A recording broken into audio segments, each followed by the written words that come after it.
अस्सलाम वालेकुम guys, welcome to MSB channel. उम्मीद करता हूँ आप सब लोग बिल्कुल खैरियत से होंगे।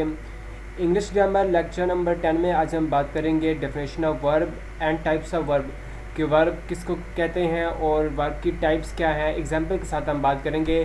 तो गाइज़, अगर आप मेरे चैनल पर नए हैं तो प्लीज़ मेरे चैनल एमएसबी को ज़रूर सब्सक्राइब और लाइक कर दीजिए और बेल आइकन को मस्ट प्रेस कीजिए ताकि मेरी लेटेस्ट वीडियोज़ की नोटिफिकेशन आपको मिल सके। तो लेट्स हम अपनी वीडियो को स्टार्ट करते हैं। Definition of verb. वर्ब की क्या डेफिनेशन है? A verb is a word that describes an action, an event or a state of being. Verb एक ऐसा वर्ड है जो बयान करता है किसी भी एक्शन को, किसी भी अमल को, ये काम करने के होने को, उसको हम कहते हैं वर्ब। वर्ब को उर्दू में कहते हैं फेल। ठीक है। For example, he told me an interesting story. उसने मुझे एक मज़ेदार कहानी सुनाई। अब यहाँ पर टोल्ड एक वर्ब है, टेल की पास्ट फॉर्म है टोल्ड, यहाँ पे ये एक्शन को प्रेजेंट कर रही है और इसमें सेंटेंस में मेन वर्ब के रूप में यूज़ हो रही है। इसको हम बोलते हैं वर्ब। ठीक है।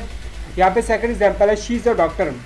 वह एक डॉक्टर है। अब यहाँ पे इस जो है ये एक वर्ब है जो स्टेट को रिप्रेजेंट कर रही है, हमें ये बता रही है कि सब्जेक्ट जो है कुछ है। ठीक है। इस यहाँ पे एक लिंकिंग वर्ब है आपके पास। और थर्ड एग्जांपल में, this boy seems tired. This boy seems tired, यहाँ पे सीम जो है एक वर्ब है, स्टेट को रिप्रेजेंट कर रही है। यहाँ पे दिस बॉय सीम्स टायर्ड, ये लड़का थका हुआ है। यहाँ पे ये सीम्स को सीम जो है ये एक वर्ब है। ठीक है। इसको हम बोलते हैं वर्ब। के वर्ब क्या होता है? किसी भी एक्शन को, किसी भी अमल को, ये काम करने को, होने को हम लोग वर्ब या उर्दू में इसको फेल बोलते हैं। इसकी को डेफिनेशन है कि a verb can be one word or more than one word. एक वर्ब जो है एक वर्ड या एक से ज़्यादा वर्ड भी हो सकते हैं एक वर्ब में। It comes after the subject, subject के बाद। For example, he writes a letter. यहाँ पे अब राइट जो है ये एक वर्ब है। ठीक है।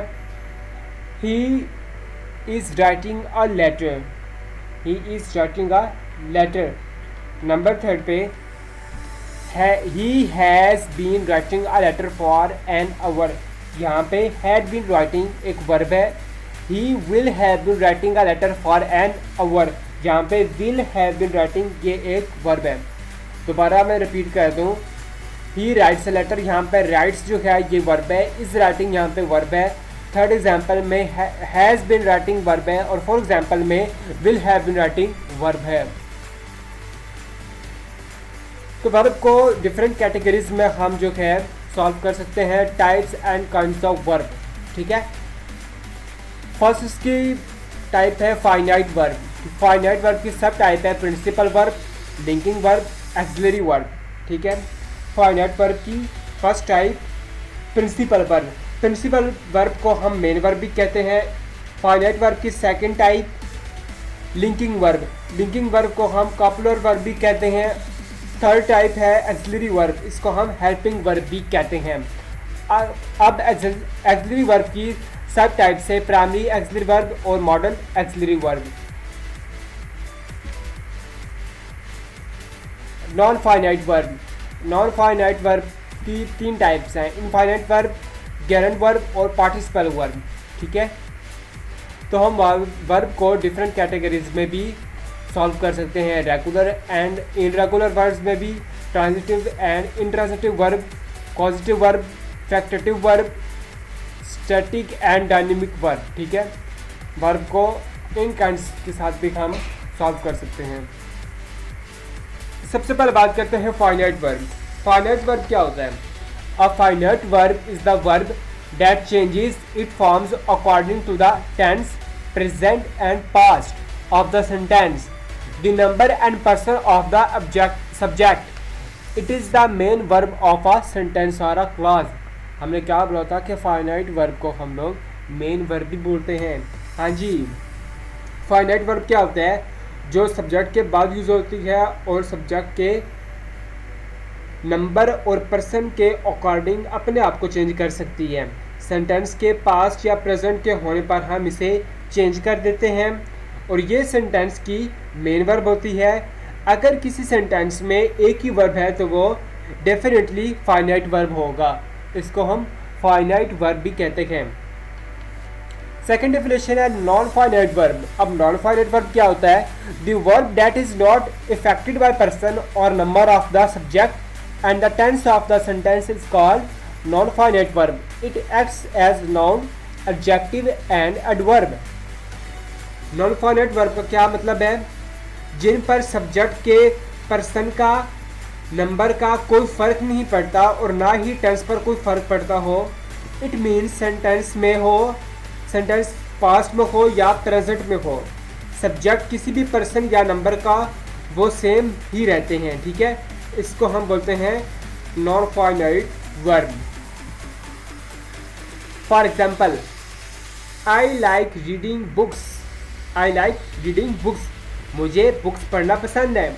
अब यहाँ पे लाइक जो है ये वर्ब है, ये एक मेन वर्ब भी है जो सब्जेक्ट के बाद यूज़ होता है। सब्जेक्ट के अकॉर्डिंग अपने आप को चेंज भी कर सकता है। ठीक है, अगर हम सब्जेक्ट के पर्सन को चेंज कर देते हैं तो वो वर्ब अपने आप को चेंज करेगी। अगर हम आई की जगह ही को यूज़ कर रहे हैं तो सेंटेंस हो जाएगा, सेंटेंस क्या हो जाएगा? ही लाइक रीडिंग बुक्स। ठीक है, पहले था आई लाइक रीडिंग बुक्स, अब क्या हो जाएगा? ही लाइक रीडिंग बुक्स। ठीक है, तो चेंजिंग क्या आया? लाइक की जगह लाइक्स और आई की जगह, सब्जेक्ट की जगह ही को हम यूज़ कर रहे हैं, पर रीडिंग वहीं का वहीं पे है। तो यहाँ पर अगर इसका पास्ट सेंटेंस देखें, आई लाइक रीडिंग बुक्स। ठीक है, आई लाइक रीडिंग बुक्स, यहाँ पे अब लाइक के साथ साथ सब्जेक्ट भी चेंज हो गया। ठीक है, तो यहाँ पर लाइक जो है आपके पास एक वर्ब है, एक फाइनाइट वर्ब है, और रीडिंग जो है ये एक नॉन फाइनाइट वर्ब है। ठीक है, जहाँ पे दो वर्ब यूज़ हुए हैं, एक लाइक और एक रीडिंग, ये दोनों वर्ब हैं। ठीक है, तो सेकंड एग्जांपल है this chair is broken.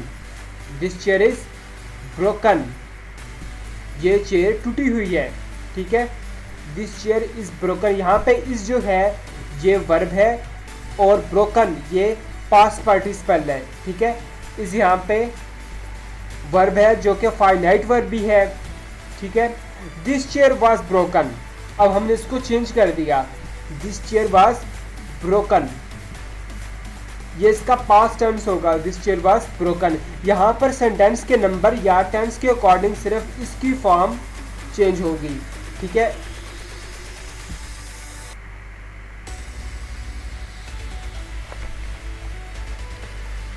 Principal lexical main verb. ठीक है, प्रिंसिपल वर्ब को लेक्सिकल या मेन वर्ब भी बोलते हैं। अब प्रिंसिपल वर्ब की डेफिनेशन क्या है कि a principal verb is the verb that provides information and is used to express action. It functions as the main verb of the sentence और अ क्लॉज। प्रिंसिपल वर्ब का क्या मतलब हुआ कि प्रिंसिपल वर्ब वो वर्ब होती है जो कुछ इन्फॉर्मेशन देती है और एक्शन को रिप्रेजेंट करती है। मीन्स ये हमें बताती है कि कुछ अमल हो रहा है, कुछ एक्शन अप्लाई हो रहा है, और ये सेंटेंस की मेन वर्ब होती है। For example, have patience. ठीक है, सॉरी, यहाँ पे मैं आपको एग्जांपल देता हूँ। He gave me a book, उसने मुझे बुक दी। यहाँ पे ये एग्जांपल लिख लें, ये नीचे आपको जो एग्जांपल दिए ये आपने नहीं लिखनी। ही गिव मी अ बुक, उसने मुझे बुक दी। अब यहाँ पे गेव जो है ये गेव ये गिव की पास्ट फॉर्म है। Gave, he give me a book, give की पास्ट फॉर्म है, ये एक्शन को रिप्रेजेंट कर रही है, ये एक मेन वर्ब है। ठीक है, सेकंड एग्जांपल है, ये आप नोट कर लीजिए अपनी कॉपी पे। He told me a story, he told me a story, उसने मुझे कहानी सुनाई। टोल्ड, ये यहाँ पे एक एक्शन अप्लाई हो रहा है सुनाने का। ठीक है, तो ये टेल की पास्ट फॉर्म है, सब्जेक्ट के अकॉर्डिंग अपने आप को चेंज भी कर सकती है और यहाँ पर एक्शन को भी रिप्रेजेंट कर रही है। थर्ड इसकी एग्जांपल है दी चाइल्ड वीप्स, बच्चा रोता है। यहाँ पे वीप्स यहाँ पे क्या अमल हो रहा है, क्या एक्शन हो रहा है? रोने का एक्शन हो रहा है। तो यहाँ पे वीप्स जो है एक वर्ब है आपके पास, ये एक मेन वर्ब है। ठीक है, वीप्स ये एक वर्ब है, ये एक मेन वर्ब भी हो सकती है। ठीक है, इसको हम बोलते हैं प्रिंसिपल वर्ब। यहाँ पे जो एग्जांपल मैंने दी हुई हैं ये आपने नोट नहीं करनी, जो मैंने आपको बताई है वो आपने नोट करनी है। लिंकिंग कॉपुलर वर्ब, ठीक है। लिंकिंग वर्ब को हम लोग कॉपुलर वर्ब भी कहते हैं। अ linking verb connects the subject of the sentence to a word, subjective complement or a phrase and gives information about the subject। Linking verb क्या होता है? लिंकिंग वर्ब सब्जेक्ट को किसी वर्ब के साथ या किसी फ्रेज के साथ जोड़ देती है। ऐसे वर्ड के साथ जो इंफॉर्मेशन देता है उसको हम कॉम्प्लीमेंट वर्ड कहते हैं, और वो सब्जेक्ट के थ्रू हमें इंफॉर्मेशन देता है। उस वर्ड को हम कॉम्प्लीमेंट सब्जेक्ट भी कहते हैं। लिंकिंग वर्ब को अपने मीनिंग को कंप्लीट करने के लिए हमेशा किसी वर्ड या फ्रेज की ज़रूरत होती है, उसके बिना उस सेंटेंस का कोई भी मीनिंग कंप्लीट नहीं होता, ठीक है। उसका एक स्ट्रक्चर है subject plus linking verb plus subjective complement. अब सब्जेक्टिव कॉम्प्लीमेंट्स के कुछ पार्ट्स हैं non, noun, objective and participle. Noun, adjective and participle, ये छोटी छोटी टिप्स जो है आप याद रखिए, अपने कॉपी पर नोट करते जाइए। सम लिंकिंग वर्ब्स, अब कुछ लिंकिंग वर्ब्स हैं। बी में आता है इज और एम वाज वर, ठीक है। Become, look, seem, grow, taste, appear, feel, get, etc, ये यहाँ पे वर्ब्स लिंकिंग वर्ब्स में यूज होते हैं। For example they are students, वो से स्टूडेंट है। यहाँ पे आर जो है ये एक लिंकिंग वर्ब है, क्योंकि वो सब्जेक्ट को मीन्स मतलब कि दे को एक ऐसे वर्ड से जोड़ रही है जो हमें सब्जेक्ट के थ्रू इंफॉर्मेशन दे रहा है, ये बता रहा है कि वो क्या है, तो वो स्टूडेंट्स हैं। तो यहाँ पर सब्जेक्टिव कॉम्प्लीमेंट के रूप में नाउन को यूज़ किया गया है। सेकंड एग्जांपल है ही लुक्स हैप्पी, वो खुश है, ही लुक्स हैप्पी। यहाँ पे लुक्स ये आपका लिंकिंग वर्ब है, मीन्स के सब्जेक्ट को सब्जेक्ट कॉम्प्लीमेंट से जोड़ी है, ठीक है।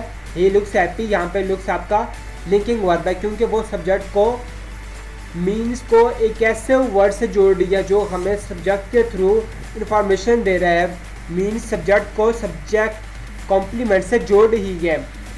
हैप्पी एक एडजेक्टिव है हमारे पास। थर्ड टाइप है इनफाइनाइट वर्ब की एक्सिलरी वर्ब, जिसको हम हेल्पिंग वर्ब भी बोलते हैं। एक्सिलरी वर्ब की डेफिनेशन क्या है देख लेते हैं हम। Auxiliary verbs that are used to help the main verb to express its meaning to accordance with tense और mood, it is also called auxiliary verb, ठीक है। फॉर एग्जांपल एक्सिलरी वर्ब वो वर्ब होते हैं जो मेन वर्ब के साथ use किए जाते हैं टेंस को डिफाइन करने के लिए या फिर मूड को डिफाइन करने के लिए। ये दो तरह के होते हैं, ठीक है जनाब। कौन से दो ऐसे मेथड हैं इसके? एक है प्राइमरी एक्सिलरी वर्ब्स, सेकंड है मॉडल एक्सिलरी वर्ब्स। अब हम यहाँ पे ये देख लेते हैं प्राइमरी एक्सिलरी वर्ब्स, ये क्या होता है? प्राइमरी एक्सिलरी वर्ब्स, यहाँ पे बी, डू और हैव को हम लोग यूज करते हैं। बी की helping verb is, am, are, was, were, और डू के डू, डज, डिड, और हैव के हैज, हैव, हैड, ठीक है। प्राइमरी एक्सिलरी वर्ब मैंने आपको बता दिए बी, डू और हैव के helping verb. Be, do, have की फॉर्म्स किसी भी सेंटेंस में हेल्पिंग वर्ब के रूप में यूज़ किए जाते हैं और मेन वर्ब के रूप में भी यूज़ किए जा सकते हैं। For example they are playing, वो खेल रहे हैं। दे आर प्लेइंग, यहाँ पे एक्शन हो रहा है खेलने का, इसलिए प्ले इस सेंटेंस की मेन वर्ब है, ठीक है। आर को टेंस को डिफाइन करने के लिए मेन वर्ब के साथ यूज़ किया गया है। दे आर प्लेइंग, आर को टेंस को डिफाइन करने के लिए मेन वर्ब्स के साथ यूज़ किया गया है और प्ले इस सेंटेंस की मेन वर्ब है, ये आपने याद रखना है। Second example, I have finished my work, I have finished my work. अब यहाँ पे हैव ये एक हेल्पिंग वर्ब है और फिनिश्ड आपका मेन वर्ब है, और ये बता रहा है कि ये सेंटेंस प्रेजेंट परफेक्ट टेंस है, इसलिए हैव यहाँ पर प्राइमरी एक्सिलरी वर्ब है। Third example, I have a dog, यहाँ पे हैव मेन वर्ब है, यहाँ पर किसी और वर्ब को यूज़ नहीं किया गया है, तो इसलिए हैव इस सेंटेंस की मेन वर्ब है। ठीक है, आई डू माई वर्क,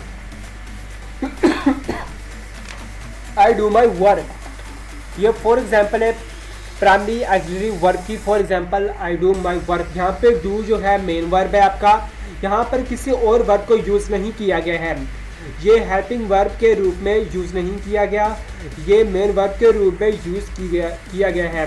तो इस तरह हम देखते हैं कि बी, डू, हैव की फॉर्म को मेन वर्ब में भी यूज़ कर सकते हैं और ये ऑक्सिलरी वर्ब के रूप में भी यूज़ कर सकते हैं।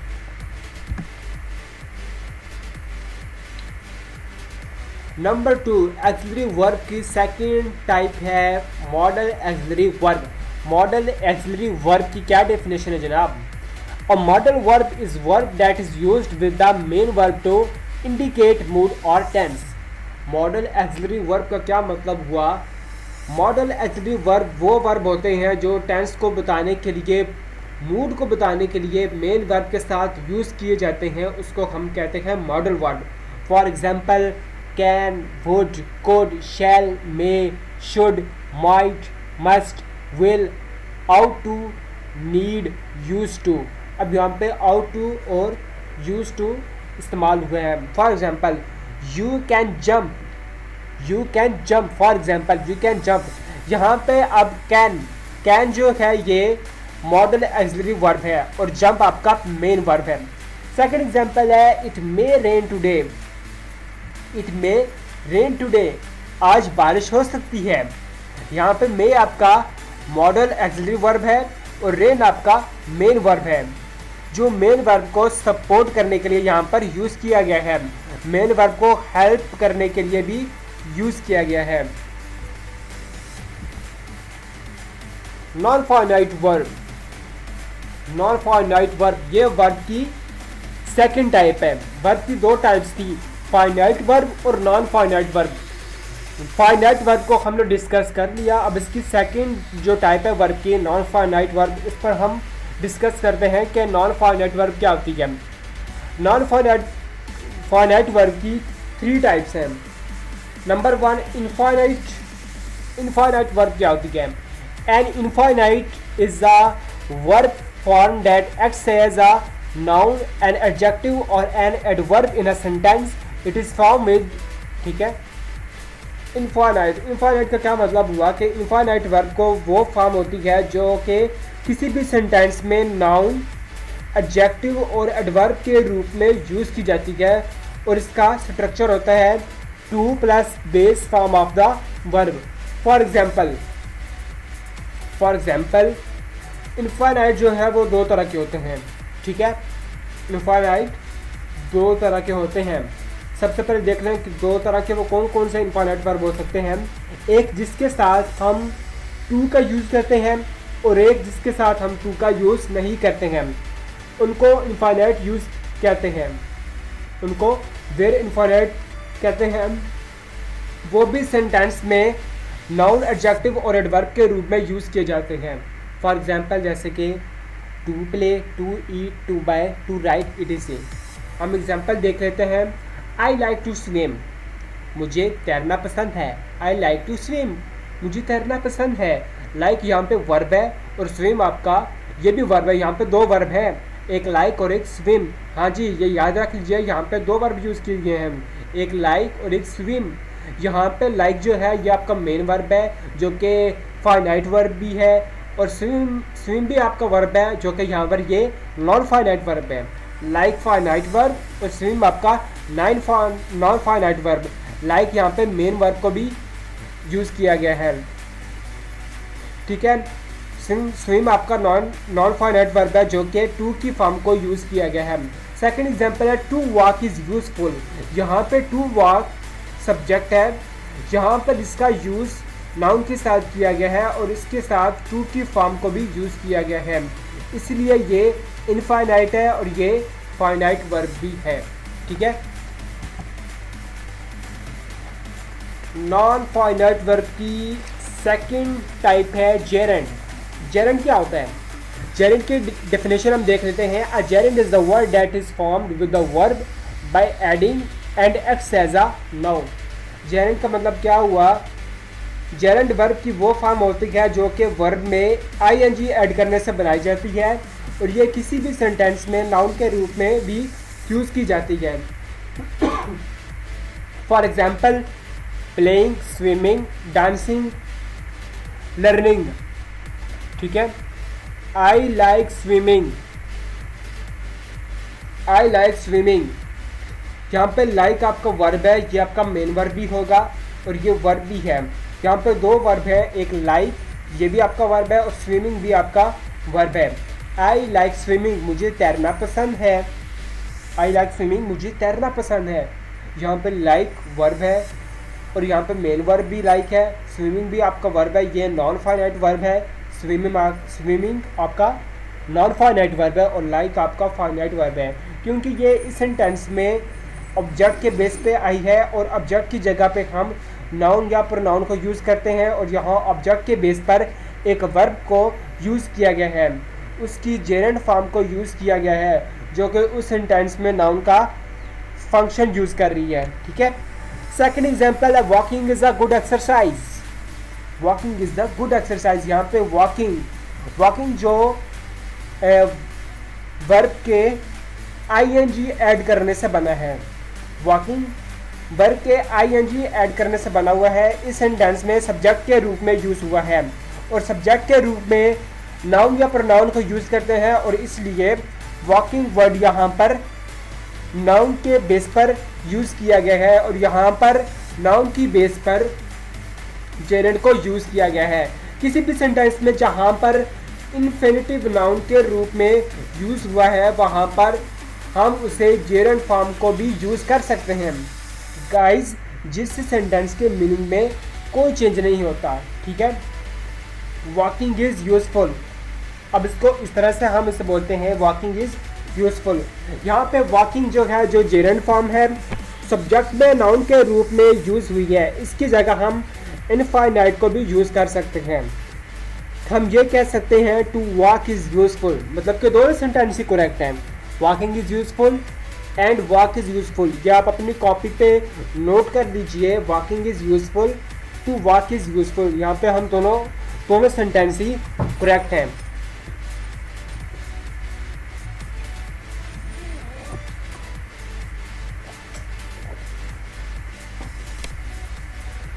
I like swimming, I like swimming, मुझे तैरना पसंद है। यहाँ पे स्विमिंग, ठीक है, इसलिए स्विमिंग ऑब्जेक्ट के रूप में यूज़ हुआ है और इस सेंटेंस में नाउन की बेस पर यूज़ हुआ है। इसकी जगह हम इन्फिनिटिव को भी यूज़ कर सकते हैं। मीन हम ये भी कह सकते हैं, क्या कह सकते हैं जनाब, कि स्विमिंग आपका ऑब्जेक्ट है। ठीक है, हम ये कह सकते हैं आई लाइक टू स्विम। ठीक है, आई लाइक टू स्विम, ये दोनों सेंटेंस ही करेक्ट है। मीन्स जब किसी सेंटेंस में नाउन इन्फिनिटिव के रूप में फंक्शन करता है तो उसकी जगह हम इसको जेरेंड फॉर्म में भी यूज़ कर सकते हैं। तो ऐसा हम हमेशा नहीं कर सकते। सब्जेक्टिव केस में हम जेरेंड को बेस पर इन्फिनिटिव को यूज़ कर सकते हैं, लेकिन कुछ वर्ब ऐसी होती हैं जिनके साथ इन्फिनिटिव फॉर्म को ऑब्जेक्टिव केस में यूज़ किया जा सकता है और कुछ वर्ब जो है वो ऐसी हो सकती हैं जिनके साथ हम जेरेंड को ही यूज़ कर सकते हैं। इस तरह से सब्जेक्टिव केस में हम जेरेंड के सामने इन्फिनिटिव को यूज़ करते हैं, लेकिन ऑब्जेक्ट केस में वर्ब मेन वर्ब पर डिपेंड करता है कि उसके जेरेंड को यूज़ करना है या इन्फिनिटिव को यूज़ करना है। कुछ वर्ब ऐसी होती हैं जिनके साथ इन्फिनिटिव या जेरेंड को यूज़ किया जा सकता है। ठीक है, नॉन फाइनाइट वर्ब की थर्ड टाइप है पार्टिसिपल। पार्टिसिपल की क्या डेफिनेशन है? A participle is a word that is form of a verb and acts as a verb, an adjective and an adverb, we call it participle. Participle का क्या मतलब हुआ कि participle वो वर्ड होता है जो कि वर्ब से बनता है, जो किसी भी सेंटेंस में एडवर्ब, एडजेक्टिव, वर्ब के रूप में यूज़ किया जाता है, उसे हम पार्टिसिपल कहते हैं। अब इसकी थ्री टाइप्स हैं। प्रेजेंट पार्टिसिपल, प्रेजेंट पार्टिसिपल में base form of the verb plus ING. For example जो कि वर्ब की फर्स्ट फॉर्म में आईएनजी ऐड करके बनता है। प्रेजेंट पार्टिसिपल जो कि वर्ब की फर्स्ट फॉर्म में आईएनजी ऐड करके बनता है, बिल्कुल जेरेंट की तरह ही दिखाई देता है। Hearing, jumping, seeing, walking, ETC. For example they are playing, अब यहाँ पे प्लेइंग आपका मेन वर्ब है और आईएनजी ऐड किया गया है यहाँ पे, इसलिए प्रेजेंट पार्टिसिपल है। ये सेंटेंस वर्ब के रूप में यूज़ की गई है, इसमें प्रेजेंट पार्टिसिपल है, नाउन के रूप में यूज़ नहीं की गई, इसीलिए हम इसे जेरेंट नहीं कहेंगे, ये पार्टिसिपल प्रेजेंट पार्टिसिपल होगा। सेकंड इसकी एग्जांपल है आई सॉ अ बर्निंग हट, मैंने जलती हुई झोंपड़ी देखी। आई सॉ अ बर्निंग हट, मैंने जलती हुई झोंपड़ी देखी। यहाँ पे सॉ आपका वर्ब है और बर्निंग भी आपका वर्ब है, दो वर्ब यहाँ पे यूज हुए हैं गाइज याद रखिए, यहाँ पे दो वर्ब यूज हुए हैं, एक सॉ और एक बर्निंग। सॉ आपका फाइनाइट वर्ब है और बर्निंग आपका नॉन फाइनाइट वर्ब है। यहाँ पर वर्ब की फर्स्ट फॉर्म आईएनजी ऐड करके यहाँ पर बनाई गई है और इस सेंटेंस में एडजेक्टिव के रूप में यूज हुई है, क्योंकि यहाँ पे नाउन को क्वालिफाई कर रही है, नाउन से पहले यूज हुई है इसलिए एडजेक्टिव है।